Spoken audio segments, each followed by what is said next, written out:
Hello! ഈ കഴിഞ്ഞ Sunday ഞാനും വിച്ചുവും ഞങ്ങളുടെ ഫ്രണ്ട്സ് അഖിലും ലക്ഷ്മിയും ഒക്കെ കൂടി വെറുതെ ലിവർപൂൾ വരെ ഒന്ന് പോയിരിക്കുകയായിരുന്നു.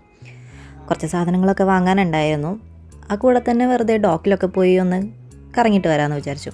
അപ്പോൾ ഫസ്റ്റ് തന്നെ ഞങ്ങൾ ഷോപ്പിങ്ങിനാണ് കയറിയത്. നമ്മുടെ സ്വന്തം പ്രൈമാർക്കിൽ. പ്രൈമാർക്കിൽ കയറി ഞങ്ങൾക്ക് വീട്ടിലിടാനുള്ള കുറച്ച് സാധനങ്ങളൊക്കെ ആയിരുന്നു വാങ്ങാനുണ്ടായിരുന്നത് കേട്ടോ. അപ്പോൾ എന്തായാലും അവിടെ കയറി കുറേ അവിടെ ഇവിടെയെല്ലാം നോക്കിയിട്ട് കുറച്ച് ഷോർട്ട്സും അങ്ങനത്തെ കുറച്ച് സാധനങ്ങളെല്ലാം വാങ്ങി. അങ്ങനെ ഷോപ്പിംഗ് ഒക്കെ കഴിഞ്ഞിട്ട് പുറത്തിറങ്ങി ഇങ്ങനെ വെയിറ്റ് ചെയ്യുവാണ് കുറച്ച് നേരം. മടുത്തിട്ട് കടയിൽ നിന്നൊക്കെയുള്ള കറക്കം കഴിഞ്ഞ് വെയിറ്റ് ചെയ്യുവാണ്. അത് കഴിഞ്ഞ് പിന്നെ ഞങ്ങൾ വീണ്ടും നടക്കാൻ തുടങ്ങി. ഇപ്പം ഈ ഇതിൽ നടക്കുന്ന സമയത്ത് അവിടെ ഇവിടെയൊക്കെ ഒത്തിരി ആൾക്കാർ ഇങ്ങനെ നിന്ന് പെർഫോം ചെയ്യുന്നുണ്ട് കേട്ടോ. ഇപ്പോൾ ഈ കണ്ടത് നമ്മുടെ UK കുട്ടികളിലുള്ള ക്യാൻസർ അവർക്ക് വേണ്ടിയിട്ട് ഫണ്ട് കളക്ട് ചെയ്യുന്നതാണേ. അപ്പോൾ ഇങ്ങനെ പോയപ്പോഴുണ്ട് ഇതാ ഇവിടെ സ്റ്റെപ്പിൽ കുറേ ആൾക്കാരൊക്കെ ഇരിക്കുന്നു. ഞങ്ങളോർത്ത് ഇതെന്ത് പറ്റി, ഇവിടെ വല്ല പരിപാടിയുണ്ടോ? പിന്നെ ഓർത്ത് ചിലപ്പോൾ വെയിൽ കൊള്ളാൻ വേണ്ടി ഇരിക്കുന്നതായിരിക്കുന്നു. പിന്നെ അങ്ങനെ വന്നപ്പോഴുണ്ട് ഇതാ ഈ ഒരു ബസ് കണ്ടേ. ഇതെന്ന് പറയുന്നത് നമ്മുടെ ലിവർപൂൾ സിറ്റി സൈറ്റ്സ് മുഴുവൻ ഇങ്ങനെ കൊണ്ട് കാണിക്കുന്ന ഒരു ബസ്സാണേ. നമുക്കിതിൻ്റെ ടിക്കറ്റ് വരുന്നത് 17 പൗണ്ടാണ്. നമുക്ക് Liverpool full main areas full അത് കൊണ്ടുവന്ന് കാണിക്കും ആ ബസ്സിൽ കൊണ്ടുപോയിട്ട്. പിന്നെ ഇങ്ങനെ ഓരോരോ കാഴ്ചകളൊക്കെ കണ്ട് ഞങ്ങളിങ്ങനെ വരുവാണ്. ഡോക്കിലോട്ട് നടക്കുന്ന വഴിയാണ്.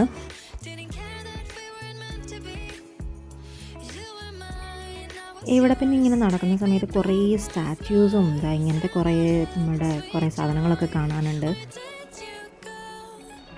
പിന്നെ ഇത് കണ്ടില്ലേ, നമ്മുടെ പാരീസിലുള്ള ലവ് ലോക്ക് ബ്രിഡ്ജ് പോലെ തന്നെ അതേപോലത്തെ തന്നെ ഒരു സാധനം നമുക്കിവിടെ ലിവർപൂളും ഉണ്ട് കേട്ടോ. ഇതും സെയിം കോൺസെപ്റ്റ് തന്നെയാണ്. നമ്മൾ പേരോ അല്ലെങ്കിൽ ഡേറ്റും കാര്യങ്ങളോ അങ്ങനത്തെ കപ്പിൾ എപ്പോൾ മീറ്റ് ചെയ്ത് അങ്ങനത്തെ ഇതൊക്കെ പറഞ്ഞിട്ട് എഴുതിയിട്ട് അത് ഈ ബ്രിഡ്ജിൽ തൂക്കിയിട്ടുണ്ട്. ഇത് അങ്ങേറ്റം തൊട്ട് ഇങ്ങേറ്റം വരെയുണ്ട് കേട്ടോ. പക്ഷേ ഇപ്പം അത് ചെയ്യുന്നില്ല, കാരണം വെയിറ്റ് കാരണം ബ്രിഡ്ജ് കൊലാപ്സ് ആവുന്ന അതുകൊണ്ട്. പിന്നെ അങ്ങനെ നോക്കി നിന്നപ്പോഴാണ് ഇതാ ഒരു ഷിപ്പ് കണ്ടു. നേരെ നോക്കിയപ്പം പിന്നെ ഇതാ ഇവിടെ വെള്ളമൊക്കെ കുറഞ്ഞു കേട്ടോ. സമ്മറായി തുടങ്ങിയപ്പോഴത്തേക്ക് വെള്ളമൊക്കെ കുറഞ്ഞു. ഈ സൈഡിലൊക്കെ കാണുന്നത് മുഴുവൻ ചെയർ കിടക്കുന്നതാണ്. നടുക്കോട്ട് മാത്രമേ വെള്ളമുള്ളൂ. ഈ പുറകെ കാണുന്നതാണ് കേട്ടോ ലിവർപൂൾ മ്യൂസിയം. ഞങ്ങൾ സമയമില്ലാത്തതുകൊണ്ട് പിന്നെ അവിടെ കയറിയില്ല. ക്ഷീണിച്ച് ഞങ്ങൾ ഇരിക്കുമായിരുന്നു. ആ സമയം കൊണ്ട് ഞങ്ങൾ കുറച്ച് ഫോട്ടോസൊക്കെ എടുത്തു.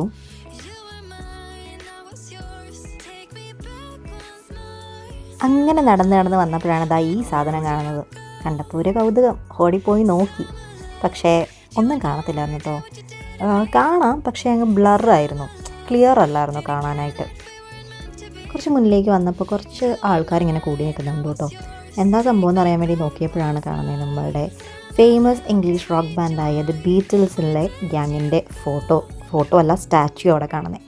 അപ്പോൾ അതിൻ്റെ ഫ്രണ്ടിൽ നിന്ന് ഫോട്ടോ എടുക്കാനുള്ള തിരക്കാണ് ആ കണ്ടത് മുഴുവൻ.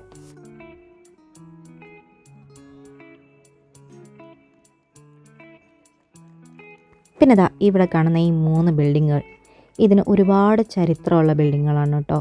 19-ാം നൂറ്റാണ്ടിൻ്റെ തുടക്കത്തിൽ പണി കഴിപ്പിച്ച 3 ബിൽഡിങ്ങുകളാണിത്. ഇതിനെ മൂന്നിനെയും കൂടെ ഒന്നിച്ചറിയപ്പെടുന്നത് 3 ഗ്രേസസ് ഇൻ ലിവർപൂൾ എന്നാണ്. ഇതിൽ ആ ക്ലോക്ക് കാണുന്ന ആ ബിൽഡിങ്ങില്ലേ, അതായിരുന്നു 19-ാം നൂറ്റാണ്ടിൽ പണി കഴിപ്പിച്ച ആ സമയത്ത് യൂറോപ്പിലെ തന്നെ ഏറ്റവും ഉയരം കൂടിയ ബിൽഡിങ്. അങ്ങനെ എല്ലാം കണ്ടും കേട്ടും ഞങ്ങൾ തിരിച്ചു പോകാനുള്ള പരിപാടികളിലാണ്. നല്ല ചിരിയൊക്കെ ചിരിക്കുന്നുണ്ടെങ്കിലും നല്ല വിശപ്പിൻ്റെ വിളി വന്ന് നിൽക്കുവാണ് കേട്ടോ. അങ്ങനെ ഞങ്ങളിതാ തിരിച്ച് പോകാനുള്ള പരിപാടികളിലാണ്. ബിൽഡിങ്ങുകളൊക്കെ നോക്കി എന്ത് രസമല്ലേ, ഏത് കാലത്ത് പണി കഴിപ്പിച്ചാന്ന് ഇതൊക്കെ. കുറച്ച് ബിൽഡിങ്ങുകളൊക്കെ ഇപ്പോഴും പണിയുന്നുണ്ട്. അങ്ങനെ നിന്ന് ഞാൻ നോക്കിയപ്പോഴുണ്ട് ലേഡീസ് നമ്മളെ നോക്കി എനിക്ക് വേണ്ടി പോസ് ചെയ്തിരുന്നു. പക്ഷേ എനിക്കത് കിട്ടിയില്ല, കാരണം നമുക്കറിയില്ലല്ലോ, ചിലവർക്ക് വീഡിയോ എടുത്താൽ ഇഷ്ടപ്പെടില്ല. അപ്പോൾ ഞാൻ ജസ്റ്റ് വീഡിയോ എടുക്കുന്ന കൂടെ അങ്ങ് എടുത്ത് പോവുകയാണ് ചെയ്തത്. പക്ഷേ അവരെനിക്ക് വേണ്ടി പോസ് ചെയ്തിരുന്നു, അതൊട്ട് കിട്ടിയതുമില്ല. എന്തായാലും എല്ലാവരും നല്ല വീക്കെൻഡൊക്കെ അടിച്ചു പൊളിച്ച് എൻജോയ് ചെയ്ത് പോവാണ് കേട്ടോ. അപ്പോൾ ഞങ്ങൾ തിരിച്ചു പോകാനുള്ള ബസ്സിനൊക്കെ കയറി. ഇനി ഞങ്ങൾ നേരെ ഫുഡ് കഴിക്കാൻ വേണ്ടി പോവാണ്. ഇത് ബസ്സിലിരുന്നുള്ള കാഴ്ചയാണ്. ലിവർപൂളിലെ കുറേ നല്ല ചരിത്രപ്രസിദ്ധമായ കുറേ ബിൽഡിങ്ങുകളും ഒക്കെ കണ്ട് നമുക്ക് പോവാം. നല്ല രസമില്ലേ കാണാനായിട്ട്. ബിൽഡിങ്ങുകളൊക്കെ നോക്കി എന്ത് ഭംഗിയാണ്. അങ്ങനെ ഞങ്ങളുടെ ആ കടയിലെത്തിരിക്കുകയാണ്.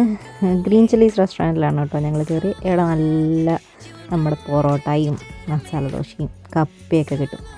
അപ്പോൾ എന്തെങ്കിലും നാടൻ ഫുഡ് കഴിക്കാമെന്ന് വിചാരിച്ചിട്ട് ഞങ്ങളുടെ ഗ്രീൻ ചില്ലീസ്. ഞാനൊരു മസാല ദോശയാണ് കേട്ടോ ഓർഡർ ചെയ്തത്. അവർ പിന്നെ പൊറോട്ടയും ബീഫ് ഫ്രൈയും പിന്നെ നല്ല തേങ്ങയൊക്കെ അരച്ച് വെച്ച നല്ല സൂപ്പർ മീൻ കറിയും, ഇതാണ് അവർ ഓർഡർ ചെയ്തത്. മീൻകറി നല്ല സൂപ്പർ മീൻകറി ആയിരുന്നു കേട്ടോ. മീൻകറി മാത്രമല്ല, മസാല ദോശയും എല്ലാ ഫുഡും നല്ലതായിരുന്നു. ഫുഡൊക്കെ കഴിച്ച് വയറ് നിറഞ്ഞ് ബില്ലൊക്കെ കൊടുക്കാൻ വേണ്ടി ചെന്നപ്പോഴാണ് എൻ്റെ ഭർത്താവ് ആ കാഴ്ച കാണുന്നത്. കുപ്പികളൊക്കെ അടുക്കി വെച്ചിരിക്കുന്നതിൻ്റെ നടുക്കായിട്ട് നമ്മുടെ ജവാൻ്റെ ബോട്ടിൽ. അപ്പോൾ പുള്ളി അതിൻ്റെ വീഡിയോയും ഫോട്ടോസും ഒക്കെ എടുത്തുകൊണ്ട് നിൽക്കുമായിരുന്നു. അങ്ങനെ നമ്മൾ തിരിച്ച് വീടിൻ്റെ അവിടുത്തെ സ്റ്റോപ്പിലെത്തി. ഇപ്പോൾ സമയം 8:52, അതായത് 9 മണിയാവാൻ വെറും 8 മിനിറ്റും കൂടെ. വെളിച്ചം കണ്ടില്ലേ? രാവിലെ അല്ല കേട്ടോ, ഇത് രാത്രിയാണേ. അങ്ങനെ ഏതായാലും ഈ സൺഡേ നന്നായിട്ട് എൻജോയ് ചെയ്തു. അപ്പോൾ ഇത്രയേ ഉള്ളൂ video. Thanks for watching. Bye. എല്ലാവരും ലൈക്ക് ചെയ്യുക, ഷെയർ ചെയ്യുക, സബ്സ്ക്രൈബ് ചെയ്യുക. ടാറ്റാ.